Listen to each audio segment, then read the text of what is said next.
con María, seguimos con Miguel Sarre, pasamos con Ernesto, con Ruth, Miguel Nava y al final el procurador, su procurador que llega, se incorpora más tarde. ¿Sí? A ver, ¿están bien los micrófonos ya? Perfecto. El canal me dice en el momento que esté listo. Muy bien. Buenos días a todas y a todos quienes nos acompañan desde los medios de comunicación, el canal de Congreso y en esta sala del Senado de la República. Estamos reunidos y reunidas el día de hoy para abordar uno de los temas sustantivos que tienen que ver con la nueva ley que habremos de dictaminar contra tortura y otros tratos crueles, inhumanos o degradantes, y que en el marco de la reforma constitucional al artículo 73, fracción 21, inciso A, el Congreso de la Unión tiene que diseñar, discutir y finalmente promulgar la ley secundaria en esta materia, que tiene que ser una ley única en todo el país, tiene una característica de ser una ley general. Y entre los temas importantes que tiene la ley, hay uno que es trascendental para México. Por su importancia es necesario atenderlo de manera particular. Hay recomendaciones de los organismos internacionales, particularmente el relato contra tortura que acaba de venir a México hace algunos meses, y prácticamente conmocionó a nuestro país al determinar que la tortura es generalizada en todo el país.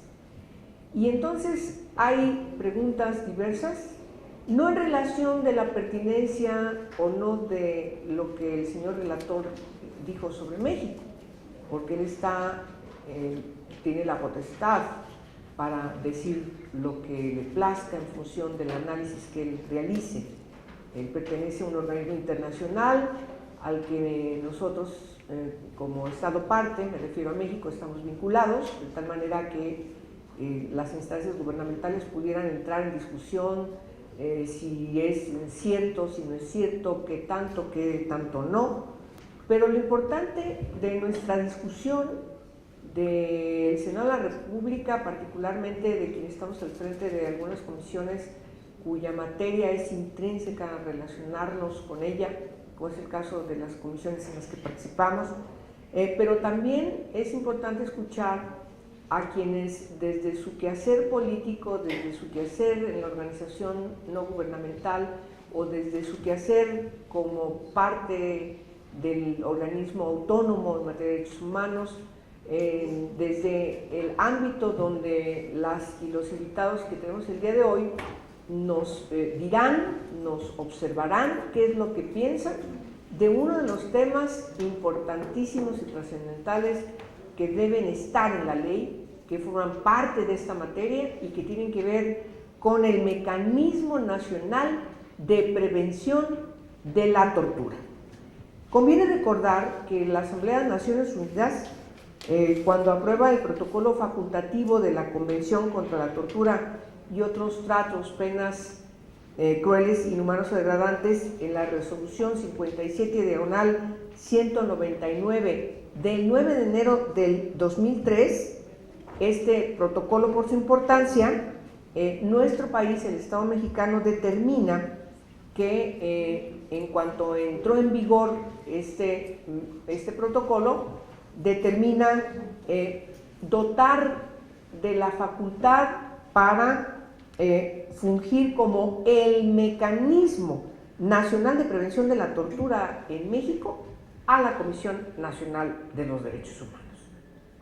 De tal manera que uno de los cuestionamientos que nos hacemos ahora que estamos discutiendo la ley secundaria es qué debemos hacer, cómo debemos enfocar en la ley, en la materia, el funcionamiento de este mecanismo que se encuentra en la Comisión Nacional de los Derechos Humanos, por cierto, desde el 11 de junio de 2007, o sea, ya hace muchos años.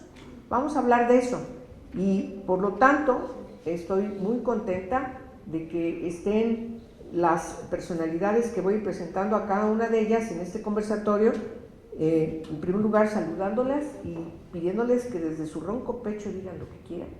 En primerísimo lugar, voy a nombrarlas a todas y luego les doy la palabra. Verónica Berber, que viene representando a la organización que se llama Asilegal, que es Asistencia Legal por los Derechos Humanos Asociación Civil. A María Sirvent Bravo, que es coordinadora institucional de otra organización que se llama Documenta. Al maestro Miguel Sarre, que además de haber formado parte del Comité contra la Tortura de Naciones Unidas, es un investigador de un gran reconocimiento en la materia, desde, por supuesto, de diversas instituciones, particularmente el Instituto Tecnológico Autónomo de México.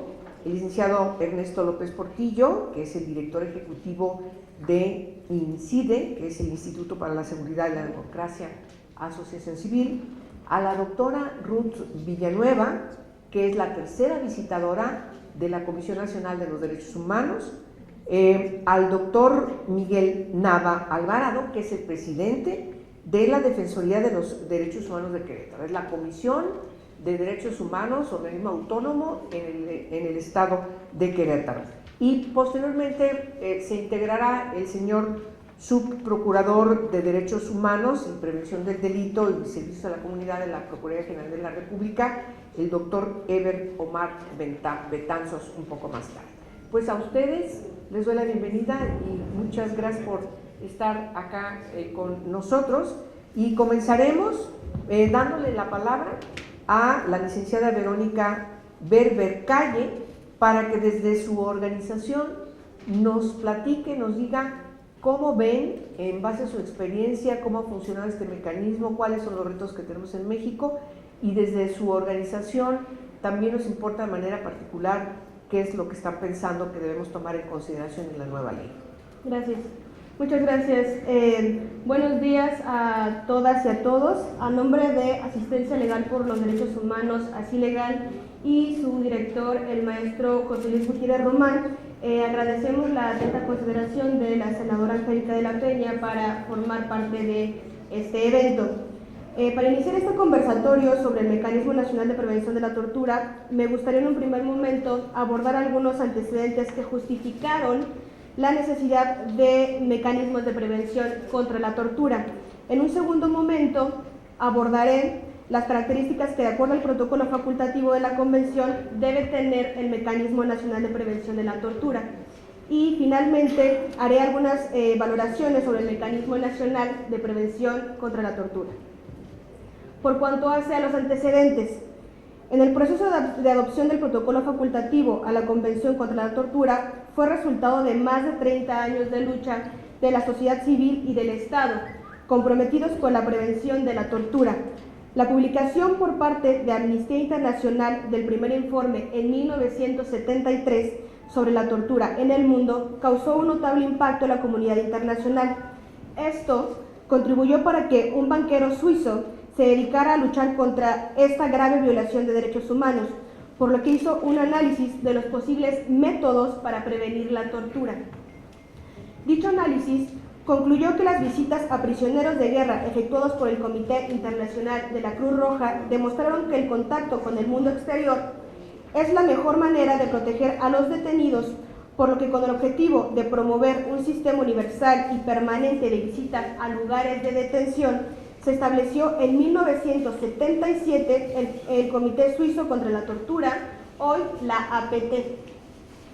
El 10 de diciembre de 1984, la Asamblea General de las Naciones Unidas, en su resolución 3946, adoptó la Convención contra la Tortura y otros tratos o penas crueles, inhumanos o degradantes, lo cual tiene como objeto establecer medidas como la penalización y persecución del delito de tortura, así como la prohibición de usar como prueba cualquier información obtenida por este medio. Además de los estados que deben incorporar en su legislación nacional acciones para prevenir, investigar y castigar este delito. Esta convención trae consigo la creación del Comité contra la Tortura. el cual tiene como objetivo evaluar periódicamente los avances de cada Estado parte en la materia. Lo hace basándose principalmente en los informes escritos que las autoridades gubernamentales y las organizaciones no gubernamentales presentan a la Oficina del Comité contra la Tortura en Ginebra. A pesar de la serie de medidas establecidas en la Convención contra la Tortura y otros tratos o penas crueles, inhumanos o degradantes, y la labor del Comité contra la Tortura, la práctica de esta y otros malos tratos persistían y persisten.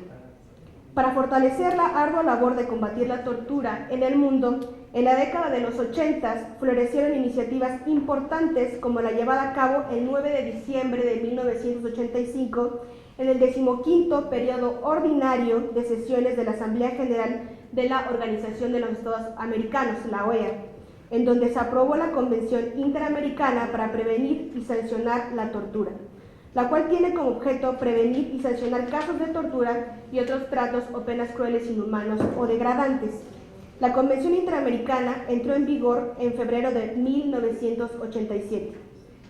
Este esfuerzo interamericano se dio al tiempo que el Consejo de Europa adoptara la Convención Europea para prevenir la tortura, el cual tenía como mandato exclusivo realizar visitas a los centros de detención y emitir recomendaciones a las autoridades correspondientes de los estados europeos que formaban parte.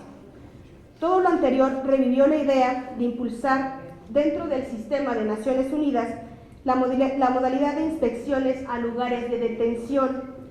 Por ello, en 1991, Costa Rica presentó a la Comisión de Derechos Humanos de las Naciones Unidas un proyecto de protocolo facultativo de la Convención contra la Tortura.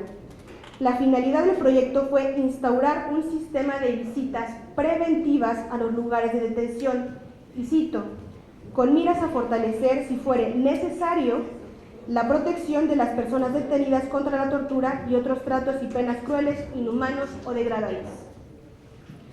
La idea estaba plasmada para que, en caso de que se ratificara este protocolo, un subcomité integrado por expertos independientes se encargara de efectuar las visitas en estos lugares de detención.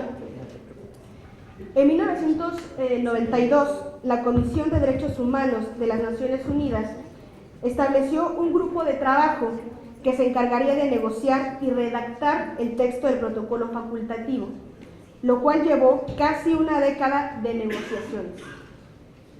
En 2001, México propuso que las visitas se llevaran por instancias nacionales, lo que logró destrabar estas estancadas deliberaciones. Y con ello, en 2002, el grupo de trabajo presentó a la Comisión de Derechos Humanos el texto final, el cual incorporaba un doble pilar de prevención, el internacional a cargo del Subcomité para la Prevención de la Tortura de las Naciones Unidas y el Mecanismo Nacional de Prevención contra la Tortura. Finalmente, el 18 de diciembre de 2002, la Asamblea General de las Naciones Unidas aprobó el texto del protocolo facultativo a la Convención contra la Tortura con 127 votos a favor, 4 en contra y 42 abstenciones. Ahora, por cuanto hace al Mecanismo Nacional de Prevención contra la Tortura y sus características, el primer pilar del protocolo facultativo es el programa de visitas realizado por el Subcomité para la Prevención de la Tortura de las Naciones Unidas. Este órgano del protocolo sigue los pasos del Comité Europeo de la Prevención de la Tortura y del Comité Internacional de la Cruz Roja, que durante muchos años cumplieron una función similar. El subcomité no requiere de la autorización de un Estado parte para cualquier visita en su territorio. Una vez que se ratificó el protocolo facultativo, el Estado consiente las visitas de manera general del subcomité. Una vez en el territorio, el subcomité internacional está facultado para acceder a cualquier lugar de detención, moverse libremente y mantener entrevistas privadas con las personas detenidas, entre otras cosas. El segundo pilar del protocolo facultativo y centro de este conversatorio es el Mecanismo Nacional de Prevención contra la Tortura, establecido en el artículo 17 del protocolo facultativo, el cual establece que los estados deben mantener, designar o crear un mecanismo nacional de prevención. Y en este mismo artículo establece que en el caso de las entidades descentralizadas, estos también podrán establecer mecanismos nacionales de prevención contra la tortura. La vacatio legis para el establecimiento del mecanismo nacional de prevención de la tortura estableció que debería estar instalado en un año después de la entrada en vigor del protocolo facultativo. Sin embargo, el artículo 24 establece que podía posponerse por un periodo máximo de 3 años. También el protocolo facultativo abre la posibilidad de crear un mecanismo provisional que durante un periodo o fase de funcionamiento establezca las pautas de trabajo del Mecanismo Nacional para la Prevención de la Tortura. Ahora, esto generó la imperiosa necesidad de que antes del 22 de junio de 2007, los estados debían armonizar sus normas jurídicas con el fin de regular la composición, el mandato y funcionamiento de un nuevo mecanismo que debía ser designado por cada estado, parte en consonancia con su propio contexto nacional. Estos mecanismos están facultados para hacer propuestas legislativas, comentarios a las normativas vigentes o las que se encuentran en su fase de elaboración. Si bien es cierto que el protocolo facultativo establece requisitos fundamentales para su funcionamiento, también es cierto que otorga cierta flexibilidad a los estados para la creación de su propio mecanismo nacional de prevención contra la tortura. La APT ha generado una guía que pudo servir como base al momento de la implementación del mecanismo de prevención contra la tortura, en donde se establecieron criterios como transparencia y exclusividad de los procesos, propósito y mandatos, independencia, garantías y poderes con respecto a las visitas, recomendaciones y su aplicación, el Mecanismo Nacional de Prevención y la Sociedad Civil Nacional, el Mecanismo Nacional de Prevención y el ámbito internacional, y las elecciones de una estructura organizativa. Ahora abordando al tema nacional del Mecanismo Nacional de Prevención de la Tortura en México. Este se ratificó con el protocolo facultativo a la Convención de la Tortura el 11 de abril de 2005. En ese momento, la Oficina del Alto Comisionado para los Derechos Humanos en México, en colaboración con la Secretaría de Relaciones Exteriores y la Asociación para Prevenir la Tortura, la APT, lideraron un proceso de consulta de más de 2 años relativo a la creación del Mecanismo Nacional de Prevención contra la Tortura. Y la parte más importante es que, sin embargo, ese proceso no culminó como estaba previsto, pues las organizaciones de la sociedad civil mexicanas que habían participado en dicha consulta no fueron consideradas dentro del Mecanismo Nacional de Prevención. El 11 de junio de 2007, la Comisión Nacional de Derechos Humanos aceptó la invitación planteada por el gobierno mexicano para fungir como el Mecanismo Nacional de Prevención de la Tortura, por lo que para atender este compromiso internacional, la Tercera Visitaduría General fortaleció su estructura mediante la creación de una dirección general encargada de supervisar las obligaciones del Mecanismo Nacional de Prevención. Con ello, el Mecanismo Nacional de Prevención se designó mediante un decreto. Su fundamento está contemplado en un convenio de colaboración de la Comisión Nacional de Derechos Humanos con las Secretarías de Gobernación, Relaciones Exteriores, Defensa Nacional, Marina, Seguridad Pública, Salud y la Procuraduría General de la República. Igualmente, el Mecanismo Nacional de Prevención inició la suscripción de convenios de cooperación con algunas comisiones estatales de derechos humanos para mejorar el mecanismo de visitas en cada estado. No obstante los esfuerzos del Estado mexicano por erradicar la tortura en 2010, el Subcomité para la Prevención de la Tortura y otros tratos o penas crueles, inhumanos o degradantes realizó una visita a los lugares de detención en México. Al final de esta visita, el subcomité emitió un informe en el cual realizó 3 recomendaciones puntuales en el mecanismo nacional, consistentes en 1. El mecanismo debe ser fortalecido para que todas las instituciones, organizaciones de la sociedad civil y agencias de cooperación generen sinergia que confluyan hacia el objetivo de la prevención de la tortura. El Estado le debe de prever al mecanismo de prevención el marco legal, los recursos legales y materiales necesarios, así como el aseguramiento de su autonomía, independencia e institucionalidad que son necesarias para cumplir con la función prevista en el protocolo facultativo contra la tortura. Ella incluye la contratación de más personas con perfil multidisciplinario, la revisión y actualización de manuales y protocolos de visitas y procedimientos, incluyendo metodologías de indicadores de avances en la prevención de la tortura y un plan permanente de capacitación y sensibilización de la prevención de la tortura dirigidas a los agentes estatales de primer contacto con las personas que se encuentran privadas de libertad.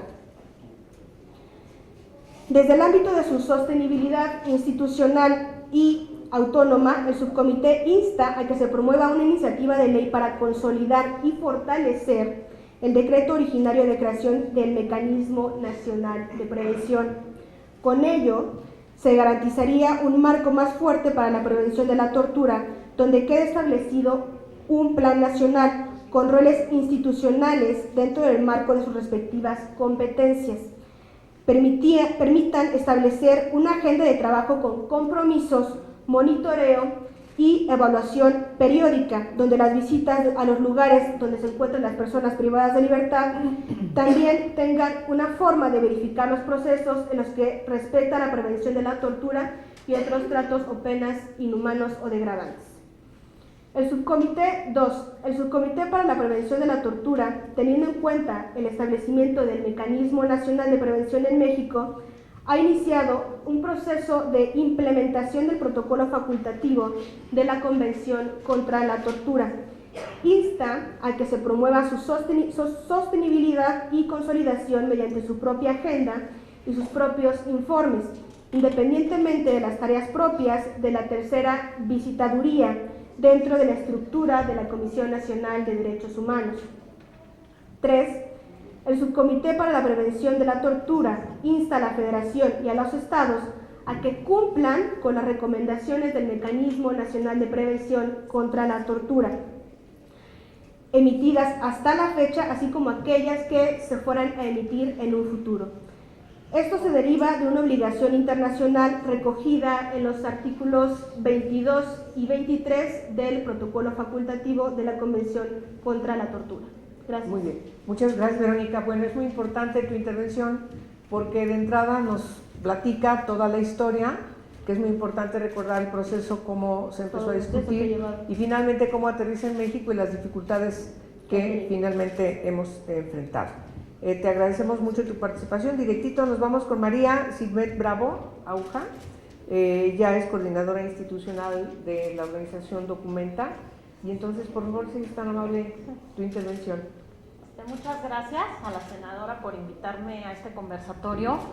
Hablar y plantear hoy la forma en cómo debemos de concebir el Mecanismo Nacional de Prevención contra la Tortura cobra especial importancia por la discusión actual que hay sobre la Ley Nacional de Ejecución Penal y la Ley General de Tortura. Es una oportunidad para evaluar si el Mecanismo Nacional de Prevención que tenemos hoy en día ha cumplido con sus funciones y con el objetivo de prevenir la tortura en los centros de detención y pues, para poder discutir cuál sería el mecanismo que necesitamos. Los mecanismos de monitoreo de visitas periódicas a los lugares de detención por parte de organismos independientes es un componente fundamental en una estrategia integral de prevención contra la tortura que todos los países deberían de estar implementando. Quisiera hacer alguna mención sobre la importancia de estos mecanismos de visita. El simple hecho de que haya órganos independientes que puedan entrar a los centros de detención en cualquier momento ejerce un poderoso efecto disuasorio. Los lugares de detención pues, son por definición establecimientos cerrados que mantienen a los detenidos alejados del resto de la sociedad. En tales situaciones, el riesgo de sufrir abusos es inherente. El objetivo de las visitas de monitoreo independiente es justamente reducir este riesgo. El sistema de visitas de monitoreo preventivo a los lugares de detención de forma no anunciada constituye una de las formas más eficaces de prevenir la tortura, defendiendo así la dignidad humana de las personas que están privadas de libertad. Las visitas a los lugares de detención representan, en primer lugar, un medio único para observar, ver, escuchar las realidades de la detención y tener acceso de primera mano sobre el trato a los detenidos, las condiciones y el funcionamiento de estos lugares. Por otro lado, también las visitas representan una oportunidad de abrir el hermético mundo de la detención, así como aumentar el grado de transparencia y responsabilidad. Por otra parte, las visitas tratan de analizar el funcionamiento de los lugares de detención como sistema y evaluar todos los aspectos relacionados con la privación de la libertad. El objetivo es identificar qué aspectos de la detención, en qué momentos de la detención se podría dar lugar a violaciones a derechos humanos, a tortura. De este modo, con las visitas no solo logramos reducir el riesgo de tortura, sino contribuimos además a incrementar la confianza pública en las instituciones.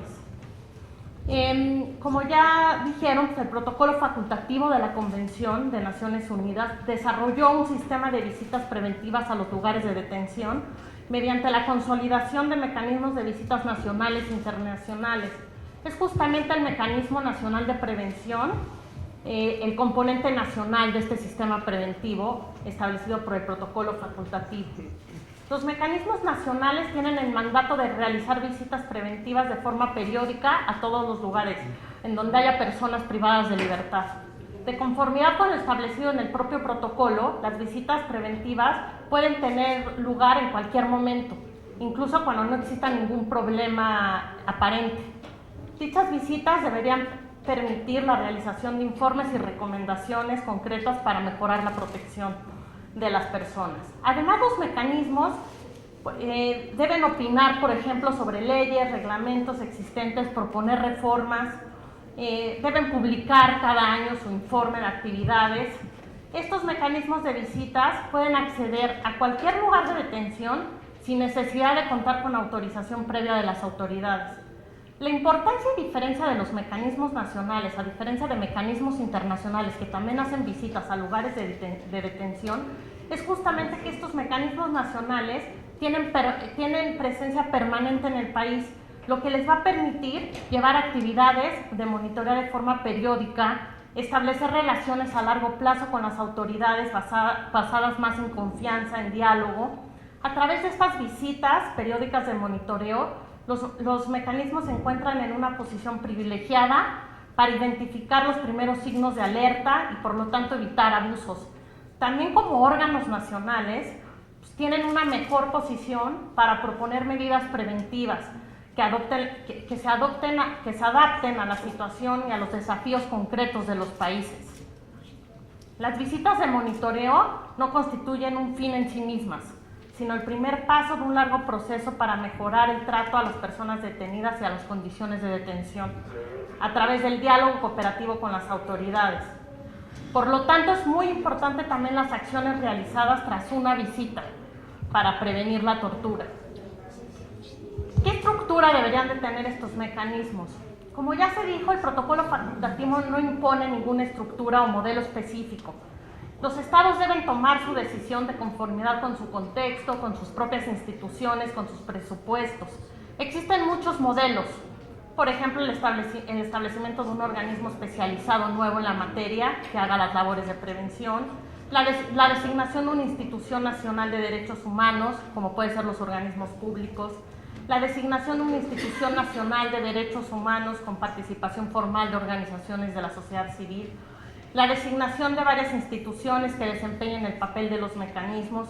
Hay diferentes modelos. Por ejemplo, recientemente se han producido desarrollos interesantes en algunos estados federales y descentralizados, en donde los bocetos de legislación nacional sobre los mecanismos permiten el establecimiento de mecanismos locales en cada uno de sus estados, además del mecanismo federal. Lo que sí es claro es que la realización de amplias consultas sobre las opciones más apropiadas para el establecimiento del mecanismo es un aspecto importante para garantizar un proceso transparente y proporcionar legitimidad al propio mecanismo. por lo que eventos como el de hoy son realmente importantes.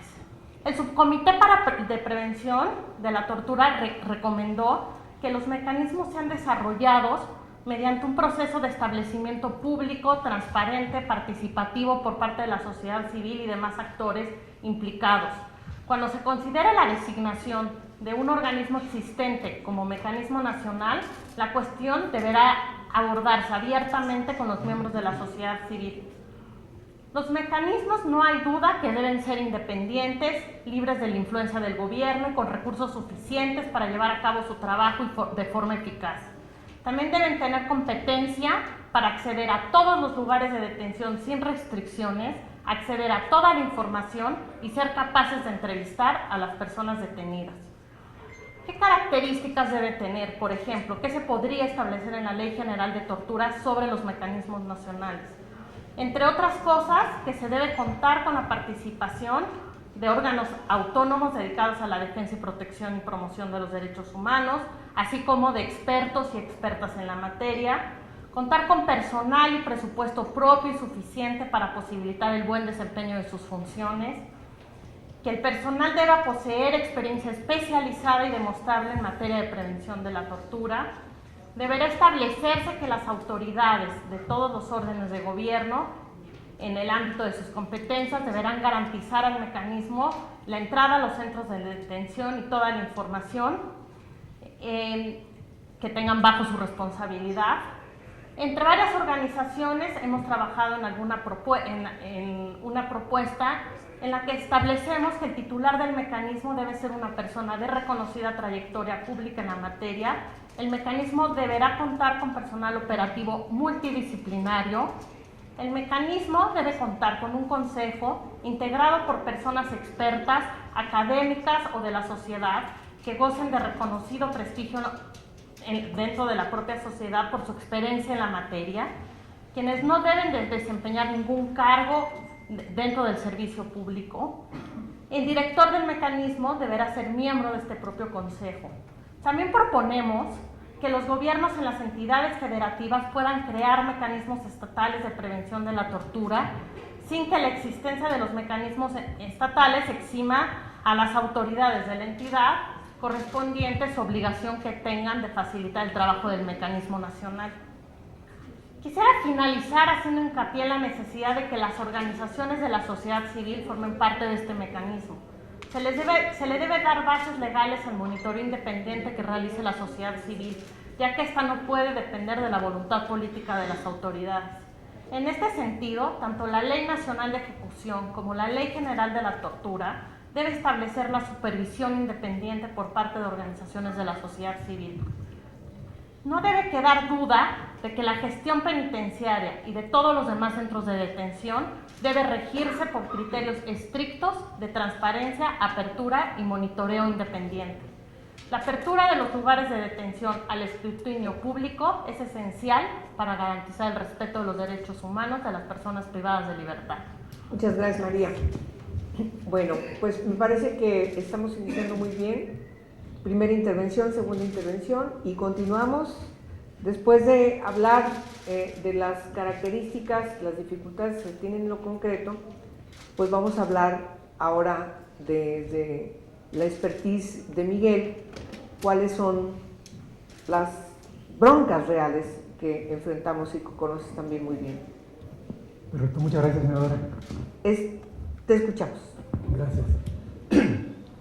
Efectivamente, creo que la mesa está muy bien planeada, pero no solo planeada en esta dinámica que lleva ahorita, que nos han puesto a la mesa, sino planeada en el contexto del país y en el contexto legal ahorita, en este espacio que tenemos para que se promulgue la Ley General contra la Tortura. Creo que algo, si vemos y nos remontamos a al informe, al recordatorio o al señalamiento que hace el Relatorio Especial contra la Tortura de la ONU respecto de la gravedad, de la dimensión del problema. Y si hablamos nosotros con cualquier persona en el país que tenga contacto con las realidades de la vida expuesta, cercana a los lugares de detención, a las prácticas policiales, en fin, pues vemos que algo deberemos haber hecho mal, porque si tenemos un mecanismo para la prevención de la tortura, que está operando desde hace cerca de 10 años con sede en la Comisión Nacional de los Derechos Humanos, las cosas no han cambiado y se han empeorado, parece que muy significativamente en el país. Entonces aquí se trata de ver cómo podemos pasar de modificar, a propósito de la nueva ley, de tener una instancia más, una puerta más dentro de la Comisión Nacional, donde dice Mecanismo Nacional, puerta 45, a tener un verdadero motor de cambio para evitar la tortura en nuestro país e incidir a fondo para, desgeneralizar, si cabe la expresión, esta práctica. Y esto nos lleva a, creo que, dos elementos fundamentales. Uno es la estructura y otro es el procedimiento. En cuanto a la estructura, bueno, pues es lógico que si bien hay muchos países que tienen el mecanismo nacional, digamos, instalado o adscrito en las propias instituciones de los ombudsman locales, lo importante es que este tenga una estructura propia interna y sobre todo es el dato nuevo que tuviera un consejo propio.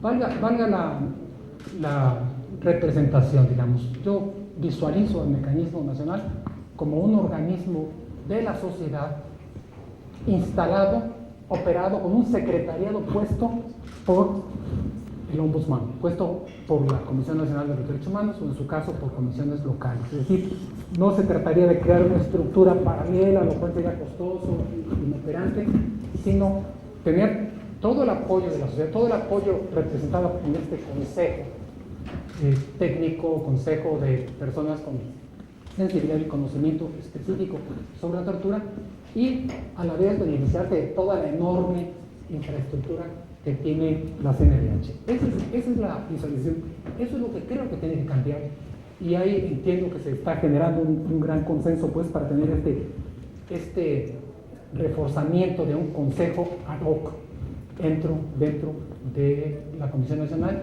que represente, que le dé fuerza y vida y entidad propia al Mecanismo Nacional de Prevención de la Tortura para que sea algo distinto y haga algo distinto de lo que ha venido haciendo. Porque, como se ha dicho, si seguimos haciendo las cosas como las venimos haciendo, pues seguiremos teniendo los resultados, los pobres resultados que hemos tenido. Y necesitamos aquí una cirugía mayor y ese es el momento. Y esto nos lleva a hablar entonces del procedimiento. ¿Qué tendría que cambiar en el procedimiento? Y aquí vale la pena remontarse un poquito más para visualizar la dimensión que puede tener un mecanismo nacional de prevención de la tortura. La expresión más recurrida, más frecuente, y que es una expresión fiel, auténtica, nos la han recordado aquí Verónica y María, es la de un mecanismo que lleva a cabo visitas a lugares de detención. Así se visualiza los mecanismos, así se visualiza también el Subcomité contra la Tortura, así se visualiza el Comité para la Prevención de la Tortura de la Unión Europea, del Consejo de Europa, y así se visualiza también la institución, la asociación que dio, digamos, la inspiración a todo este movimiento, que es la Cruz Roja Internacional. La idea fue, vamos a visitar los lugares de detención. No podría haber nada más. ¿Se te metió el micrófono? Estamos oyendo mi corazón. Estamos oyendo tu corazón. Lo cual no está mal, pero nos distraía de... Ya. Pero sí, así se escucha mejor. ¿Vuelvo a empezar? No, estábamos de la Cruz Roja. La Cruz Roja es el modelo con ese de visitar a los prisioneros. Esa fue la metodología. Tuve la experiencia, por ejemplo, al estar como integrante del Subcomité para la Prevención de la Tortura. Nosotros recibimos entrenamiento por parte de la Cruz Roja Internacional para realizar las visitas en los lugares de detención. Esto es fundamental. Es una forma como de mojarse los pies y de ver realmente, de tocar la realidad para poder después emitir recomendaciones, observaciones.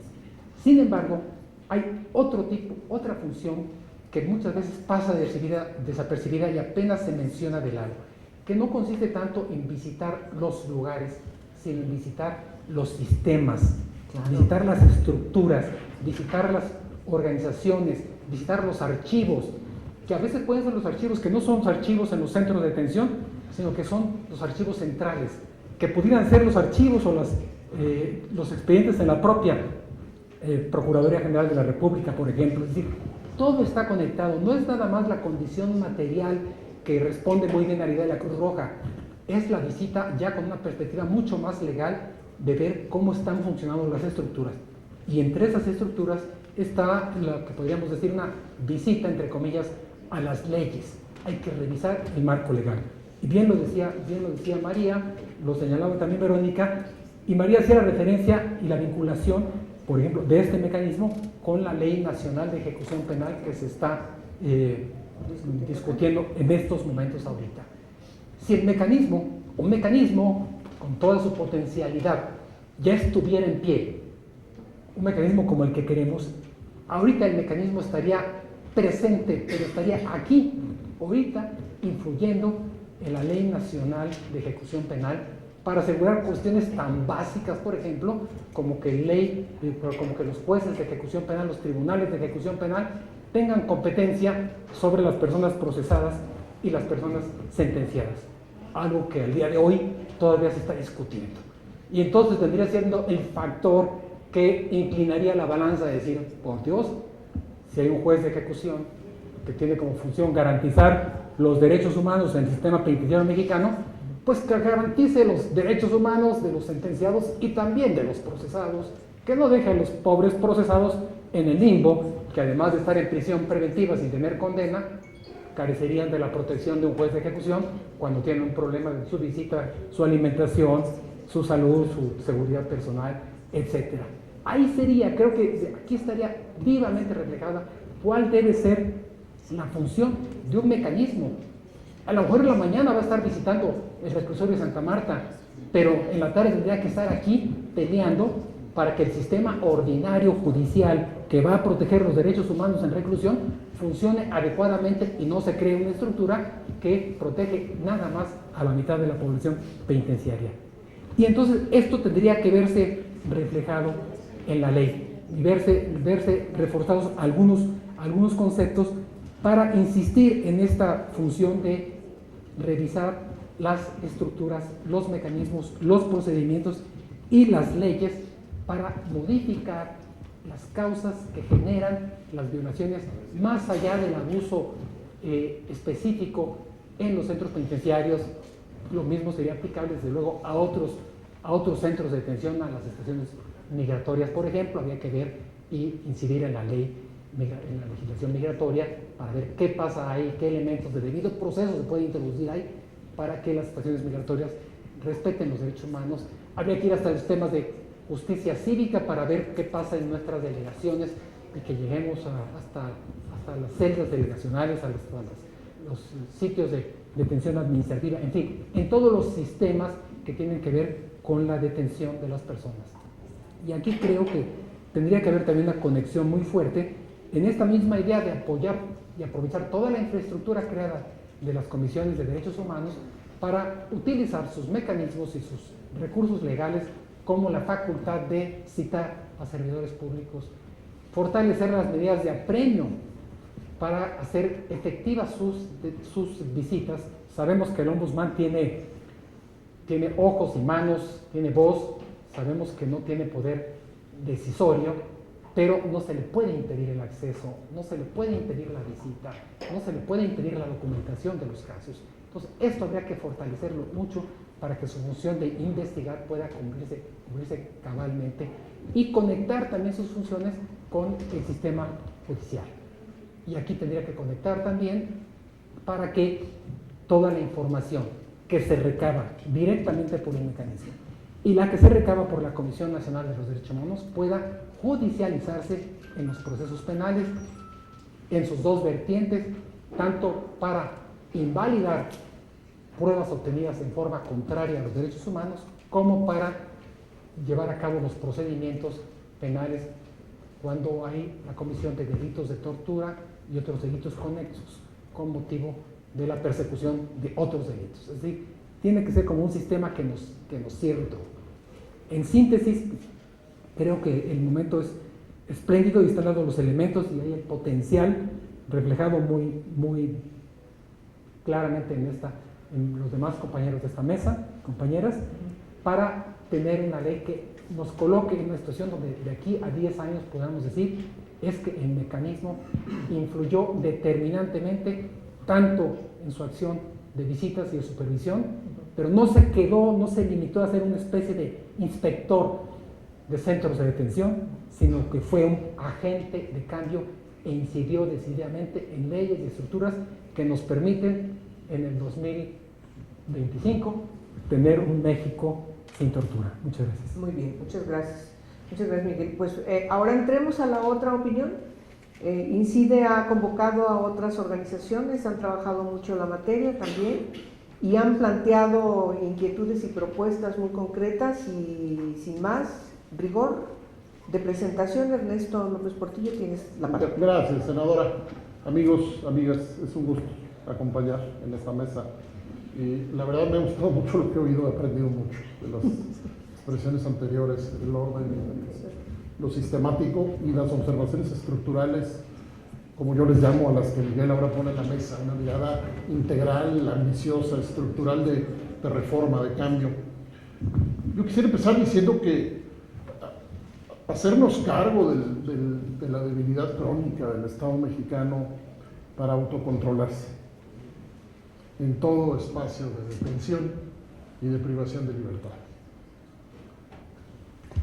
Yo recuerdo, nunca olvidaré este evento en Harvard hace varios años, cuando unos colegas nigerianos relataban las experiencias en las comisarías de policía. Yo pocas veces he agradecido tanto que México no tenga comisarías de policía.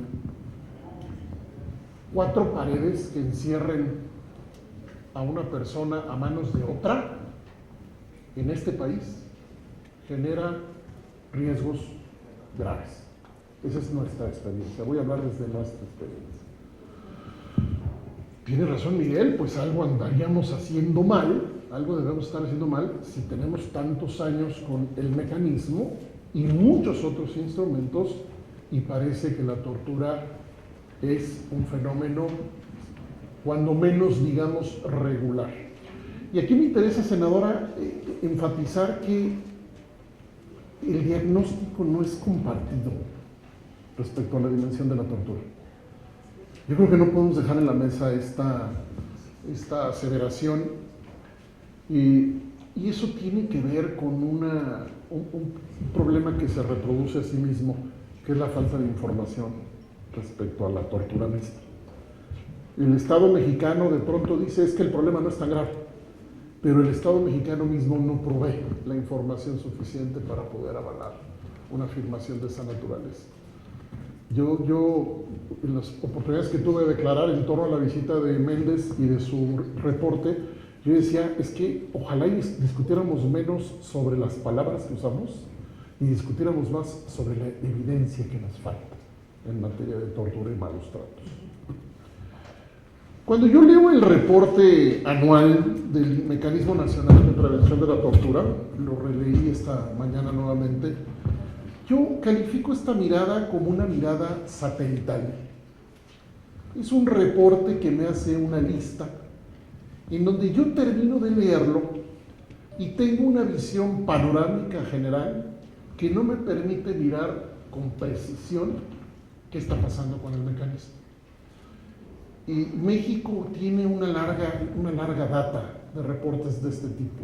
Números gruesos, sin fotografías cualitativas, en donde yo pueda leer el reporte del mecanismo y pudiera apelar a una narrativa como la que dice Miguel de qué pasó en lo concreto, qué se hizo, qué mejoró, qué resistencias hay, qué se logró, qué no se ha logrado, es decir, una mirada cualitativa.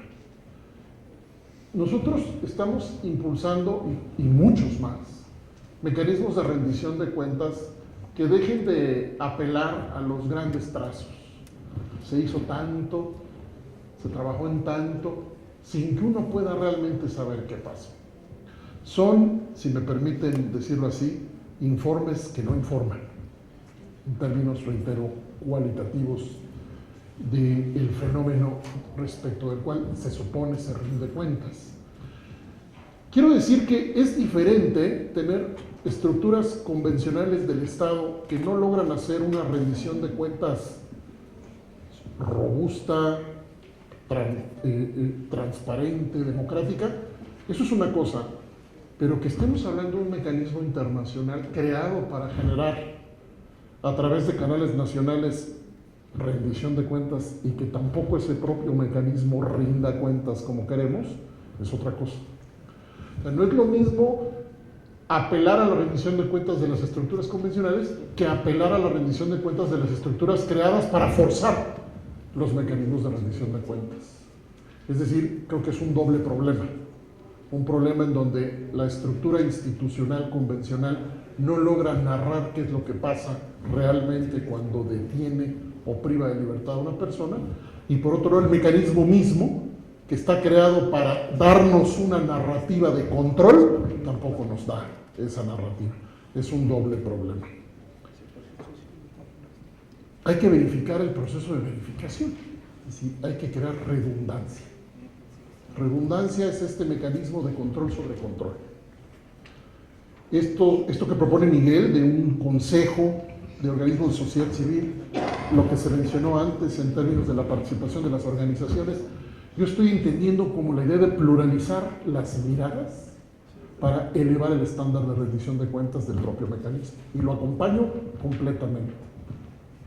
Pero agrego la necesidad de metodologías, y ahí me acerco a lo que decía Miguel, de metodologías de control sobre la gestión misma del mecanismo, que vayan a lo micro,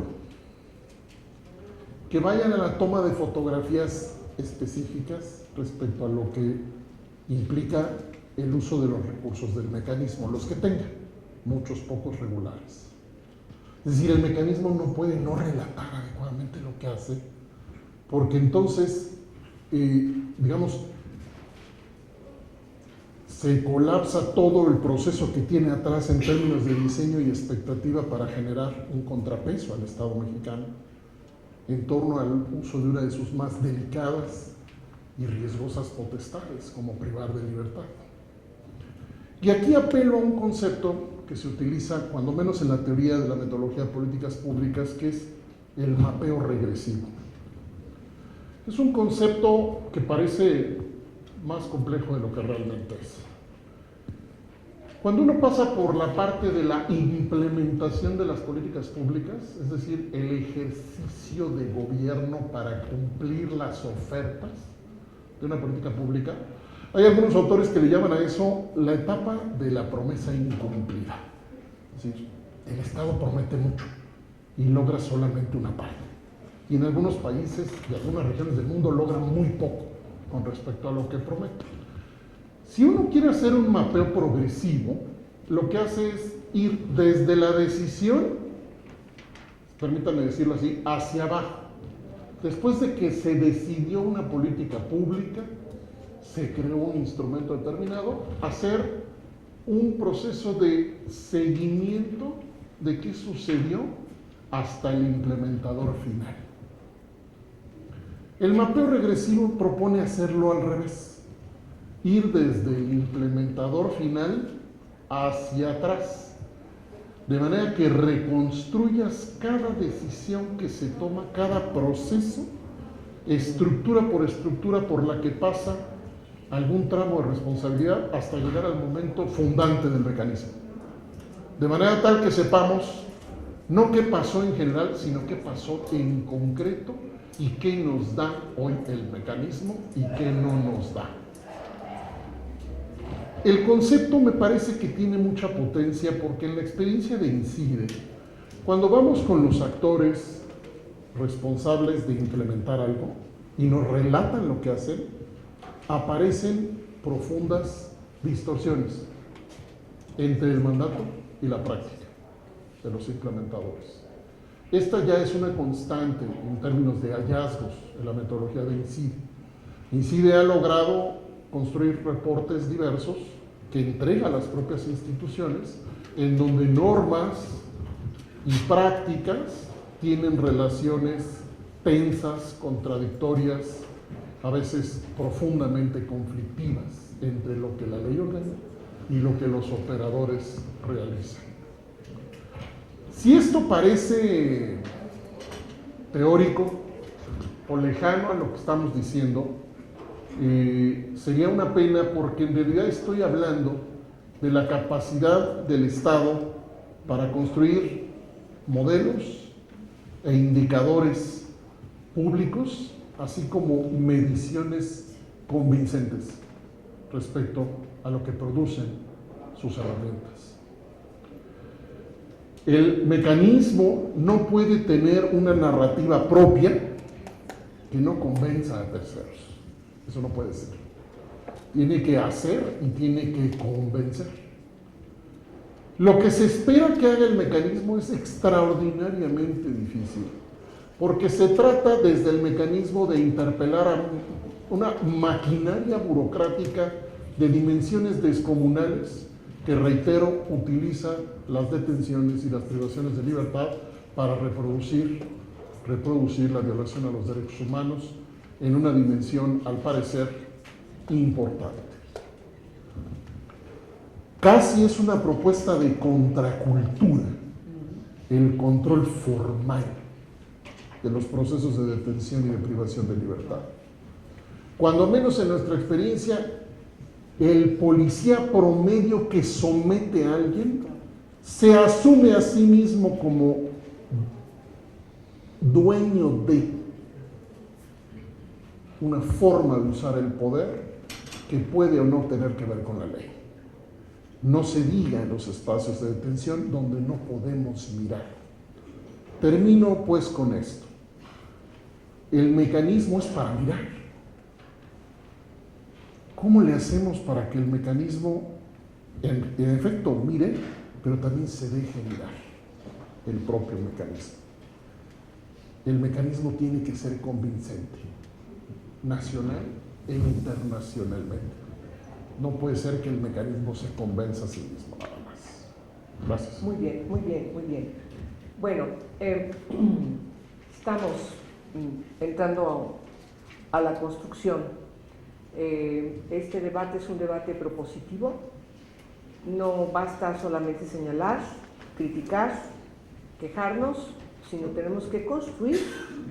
Y estamos construyendo, y estamos planteando de manera clara y precisa, con un gran conocimiento por quienes han participado, por dónde tenemos que caminar para la deconstrucción total de un mecanismo que hasta ahora ha demostrado no ha servido.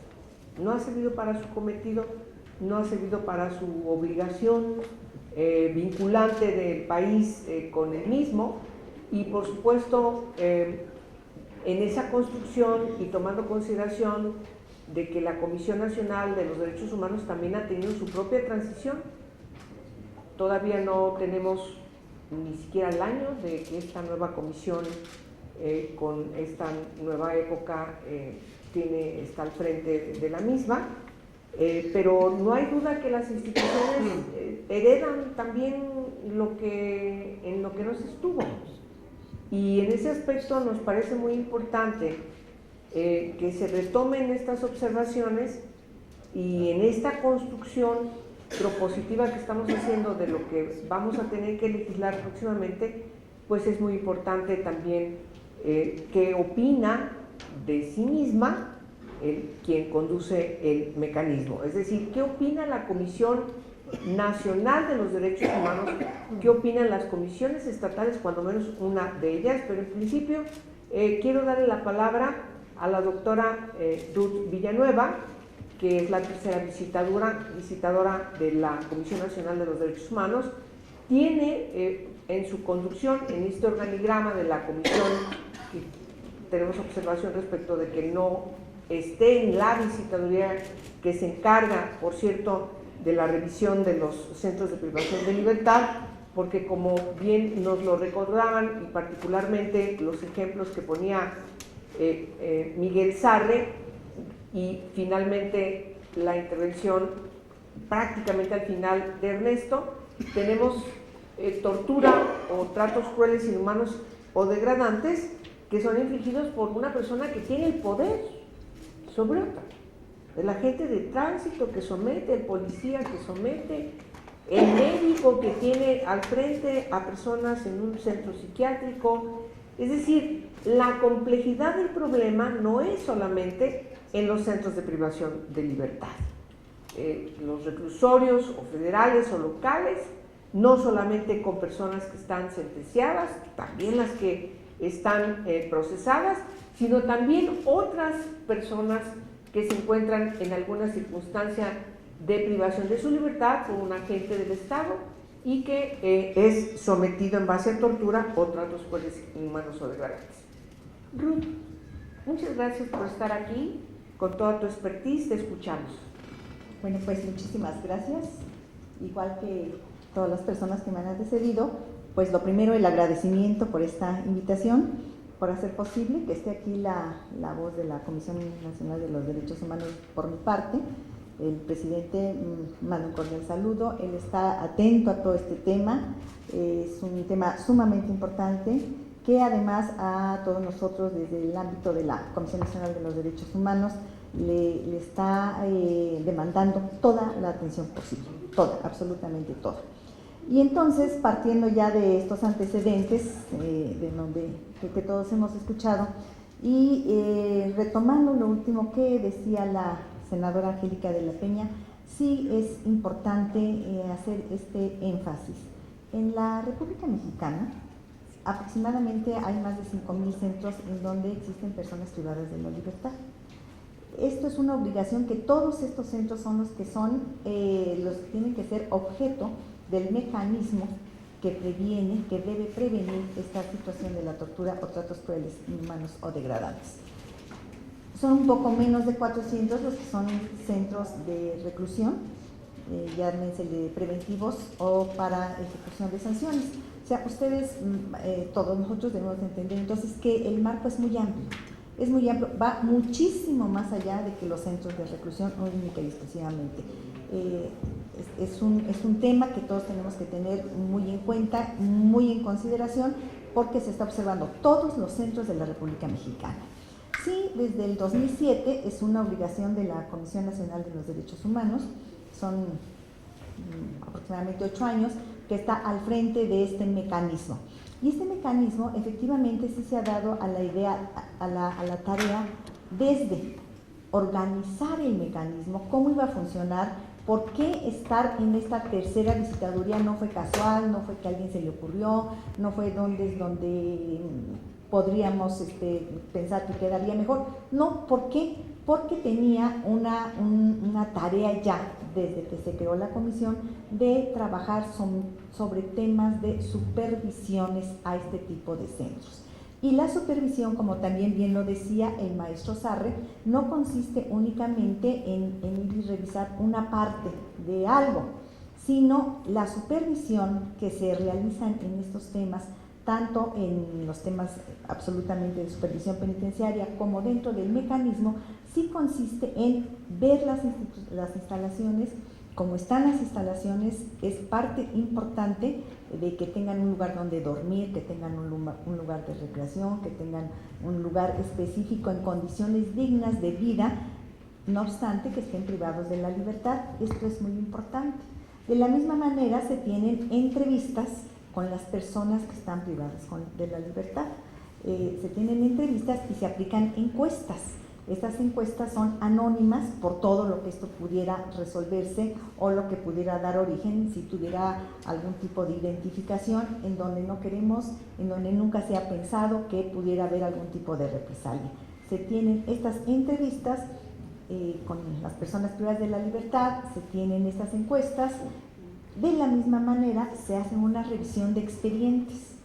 Una buena visita no puede ser de ninguna manera entendida como tal si no se analiza un expediente, si no se revisa, si no se atiende esta problemática documental en los expedientes en los que se tiene. Y por último, la cuarta fase es que se tienen también las entrevistas con las autoridades de las instituciones. Todo esto es lo que da el manejo que se hace del mecanismo. Y es importante decirlo que se hace una visita inicial y en todos los casos siempre hay una visita de seguimiento. Entonces hay una visita inicial, se ve cómo está, en qué condiciones, cómo se está viviendo, hay vida digna, hay trato cruel, cómo se está desarrollando esta privación de la libertad y se hace una segunda visita de seguimiento. Hoy en día, a 8 años de que es una función dentro de la Comisión Nacional de los Derechos Humanos, comento yo con ustedes, toda la República Mexicana, no las 5,000 instituciones, pero sí las 32 entidades federativas han sido supervisadas, han tenido esta visita inicial y de seguimiento. O sea, en todos los casos ya se llevan mínimamente 2 visitas por entidades en la República Mexicana. ¿Cómo se realizan también estas visitas? Esto es importante, hay un sistema de todos estos organismos autónomos de derechos humanos en donde de manera armónica se ponen en conjunción para que se realicen las visitas tanto por el personal de las comisiones estatales como de la Comisión Nacional de los Derechos Humanos.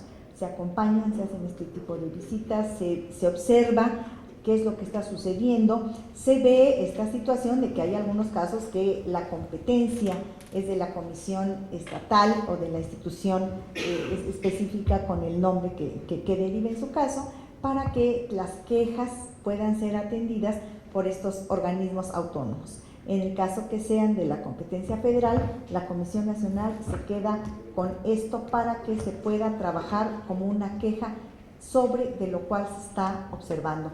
¿Qué es lo que estamos analizando? ¿Qué es lo que se está viendo? Efectivamente sí coincidimos, y antes de iniciar comentaba con la senadora y con algunas de las demás personas que me antecedieron, de que el mecanismo sí necesita ser más fortalecido. Esto fue una de las observaciones que también se hicieron por parte del relator.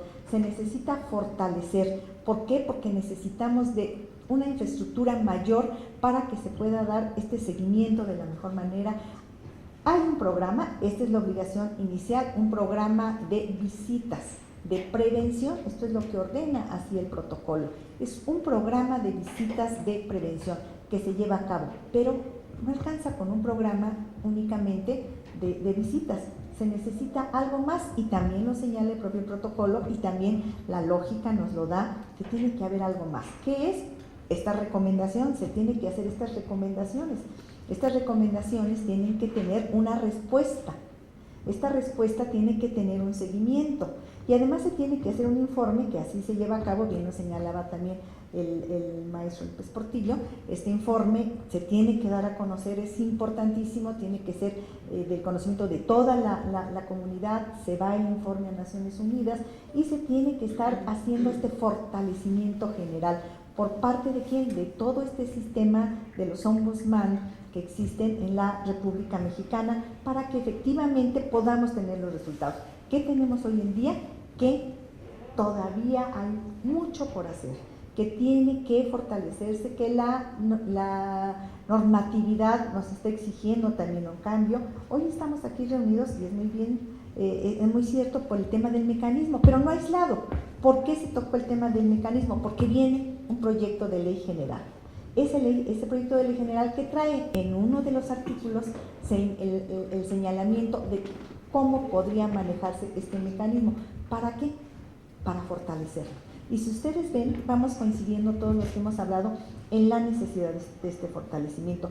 Cómo con todos todas estas experiencias que ya tenemos, son 8 años de trabajar el mecanismo, 8 años de implementar desde las encuestas, los cuestionarios, las entrevistas, el programa de visitas, la sistematización de estas visitas, cómo se llevan a cabo estas recomendaciones, qué seguimiento se dan a estas recomendaciones, qué es lo que tenemos, cómo podríamos ir armando un sistema en donde se obtuvieran los mejores resultados. Yo les decía ahorita, tenemos toda la República, sí, pero no todos los centros de privación de la libertad.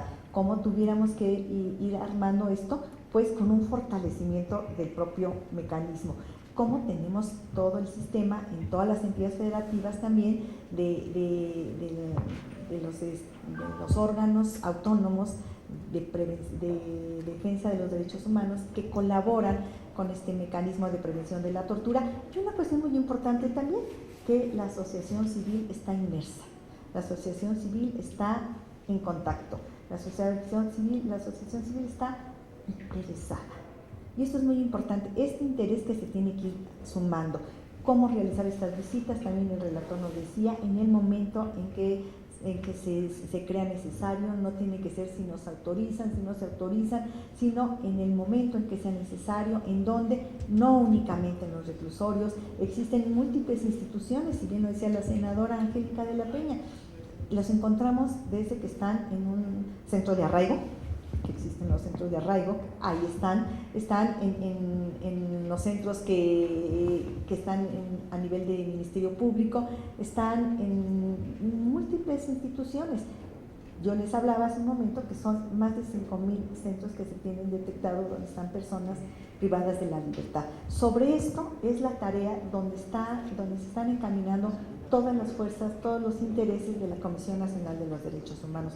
Estamos ciertos que se tiene que fortalecer, estamos ciertos que se ha hecho mucho, se han implementado también un gran trabajo en donde en una tercera visita de seguimiento que ya se ha abarcado también en toda la República Mexicana, se han creado espacios de oportunidades para que mínimamente en todas las capitales existan bibliotecas especializadas, se han firmado convenios con asociaciones civiles que hemos sumado trabajos de capacitación, de integración de documentos para que estén al acceso del personal. El personal tiene que estar capacitado, actualizado, sensibilizado de todas las áreas en donde tienen este involucramiento. Y para esto los cursos de capacitación y actualización se han llevado ya a cabo también en una tercera fase de seguimiento en toda la República Mexicana. Se han dado la oportunidad, hablaba un poquito de esto maestro López Portillo, de todo este apoyo que se ha dado y esta conjunción y armonía en cuanto a la posibilidad de capacitar, que el personal esté en verdad en el tema empapado, que no esté inventando, que no esté con ocurrencias, que no esté pensando que a lo mejor era por aquí donde se debería de trabajar. Y conforme a esto se está armando toda esta posibilidad de mejora y de tener mejores resultados en cuanto al término de la prevención. Sí, efectivamente los resultados no han sido los que quisiéramos, todos lo sabemos, no podemos decir que ha sido un éxito estos trabajos, pero de que los esfuerzos están dándose, de que no podemos pensar que los centros de reclusión están como estaban antes del mecanismo. Yo creo que esto también es inobjetable. En los centros de reclusión, en los reclusorios, tanto preventivos como en las penitenciarías, encontramos un sistema diferente de manejo en cuanto a el tema de la tortura o tratos crueles, inhumanos o degradantes. Encontramos que las personas ya están buscando espacios, normatividad, proyectos, reformas, y esto lo estamos viendo día con día. Y yo creo que es algo en donde nosotros tenemos que insistir muchísimo, porque efectivamente si no podemos tener los resultados que queremos, algo se está haciendo mal, algo nos está faltando. Sin dejar de observar, creo yo, que el trabajo inicial siempre ha sido el más difícil, el arranque, se arrancó, se trabajó, se sigue trabajando, el seguimiento está a la vista de todos, se puede encontrar. Naciones Unidas cada año contesta diciendo las observaciones que ven a los informes que se realizan, pero efectivamente yo creo que el tema del mecanismo es un tema que se tiene que fortalecer con todo lo que significa el sistema de ombudsman de la República Mexicana. Bueno, muchas gracias, Ruth. Y seguimos con la visión de cómo lo ha observado la Comisión de Derechos Humanos, que tiene un nombre distinto. Además tiene facultades distintas. Hay que recordar que la Comisión de Querétaro también tiene facultades para presentar iniciativas. Es algo sui generis que no existe en otras comisiones estatales. Miguel, por favor, tu punto de vista. Gracias, senadora. Muchas gracias por permitirle a la Consejería de los Derechos Humanos de Querétaro estar aquí en la sede del Senado de la República hablando de un tema trascendental. Y mi crítica va a ir acompañada de una propuesta. Se habla de la tortura en los centros de reinserción, como se les denomina actualmente. Se da, pero se da poco. La tortura principalmente se da al momento de la detención y hasta antes de la puesta en disposición. Hay una reforma constitucional en materia de derechos humanos que ya cumplió 4 años. el 10 de junio pasado y no se ha logrado implementar en el país de manera concreta. Llama mucho la atención ese párrafo tercero del artículo 1 de la Constitución, donde dice que todas las autoridades, en el ámbito de sus respectivas competencias, tienen la obligación de promover, respetar, proteger y garantizar los derechos humanos.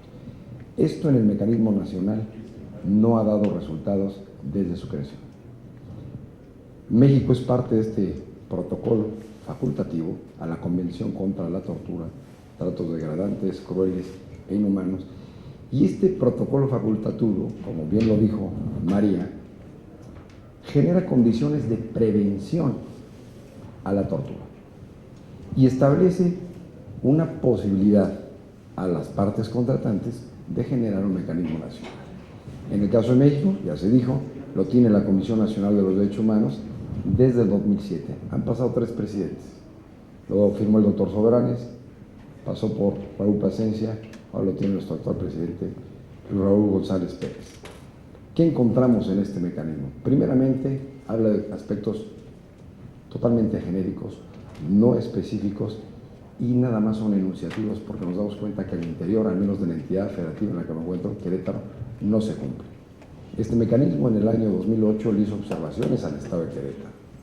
Precisas observaciones, siguen sin cumplirse.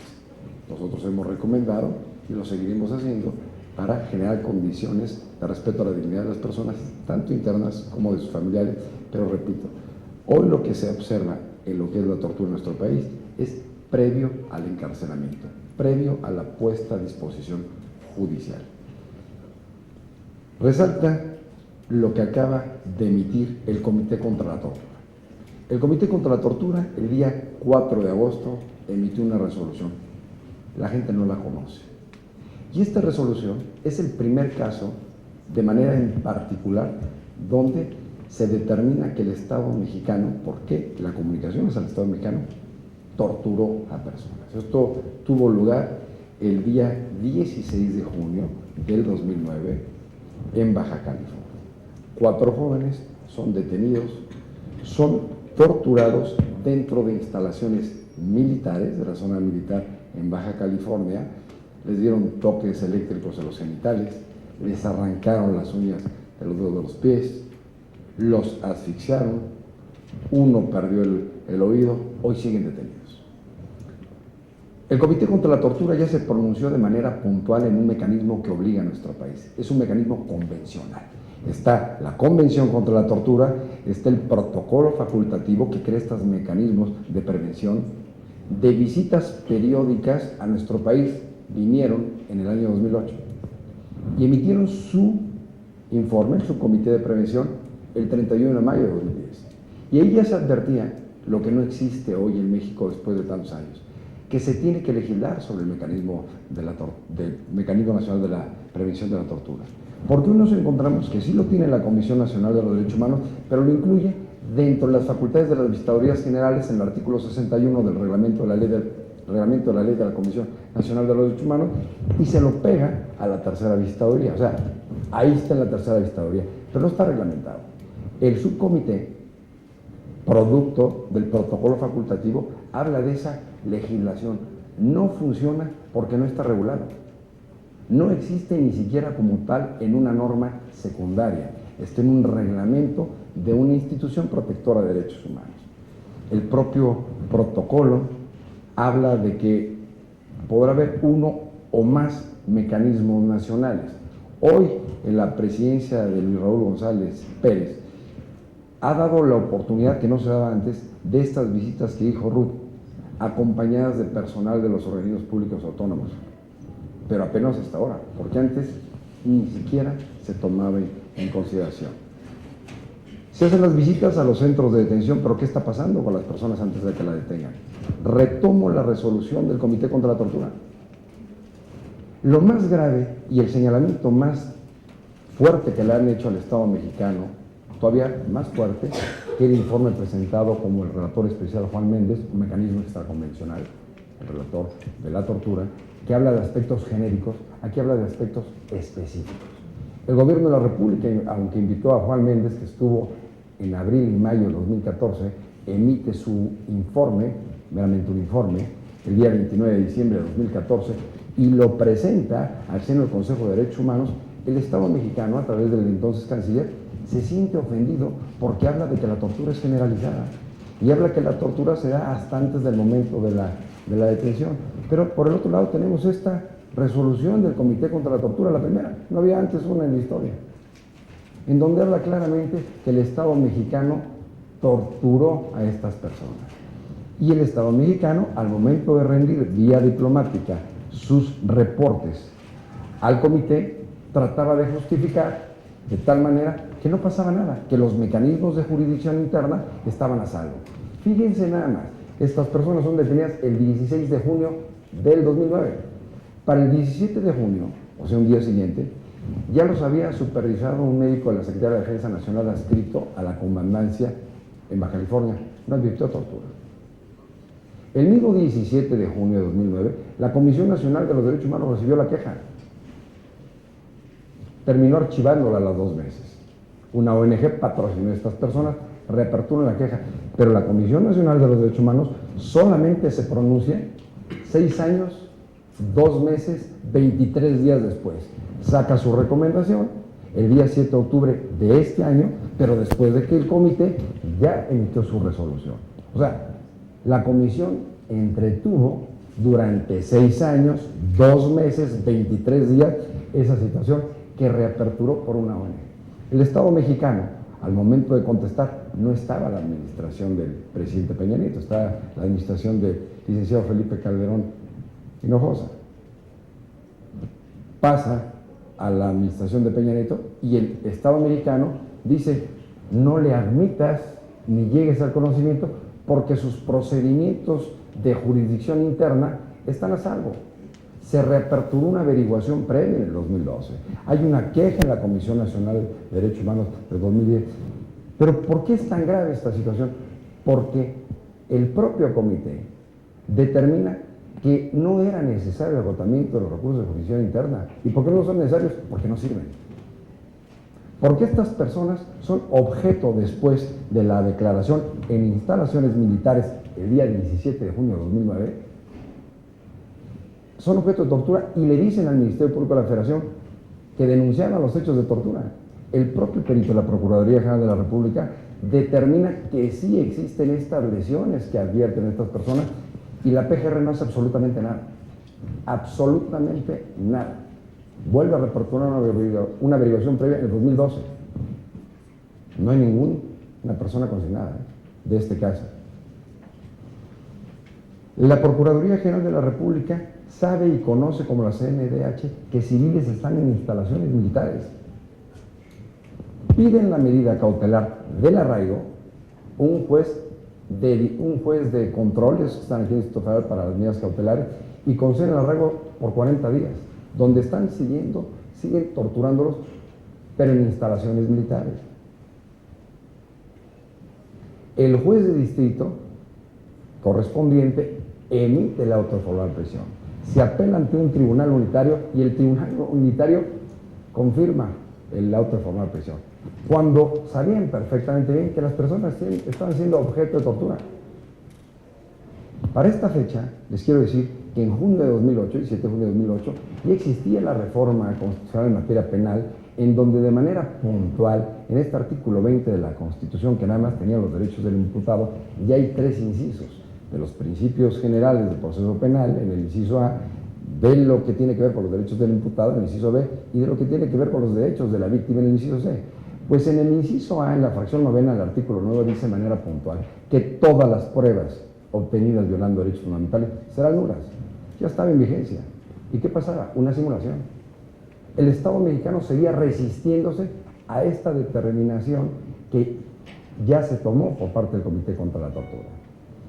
Veo que la Comisión Nacional de los Derechos Humanos, en este como en otros casos, una crítica constructiva, no le gira la recomendación al titular del Estado mexicano, porque recordemos, el que está acusado es el Estado, y el Estado no es uno de los 3 poderes, son los 3 poderes. El artículo 49 de la Constitución recita puntualmente que el supremo poder de la Federación se divide para su ejercicio en ejecutivo, legislativo y judicial. El Estado mexicano, a través de la Cancillería, hace el comunicado en donde no tenía por qué estar admitiendo esta queja, derivado que el arraigo, que la última de las múltiples recomendaciones que han hecho en nuestro país para que no exista y sigue existiendo, es una detención ilegal, es una detención que viola derechos humanos, es una detención fuera de juicio. Lo vuelven a hacer el 4 de agosto, o sea, no hace mucho pasó el 4 de agosto. Las personas siguen privadas de su libertad. Vemos que la CNDH emite la recomendación al secretario de la Defensa Nacional y a la Procuradora General de la República, ¿y por qué no se le emite al jefe del Estado?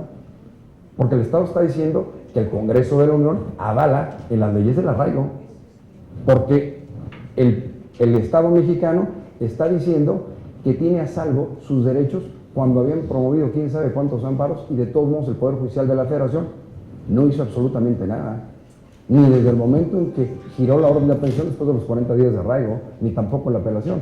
Entonces, ¿qué quiere decir? Se alinean los poderes a través de la voz del titular de la Jefatura de Estado para tratar de desestimar un hecho real, concreto de tortura, a diferencia de lo de Juan Méndez, que habla de cuestiones genéricas.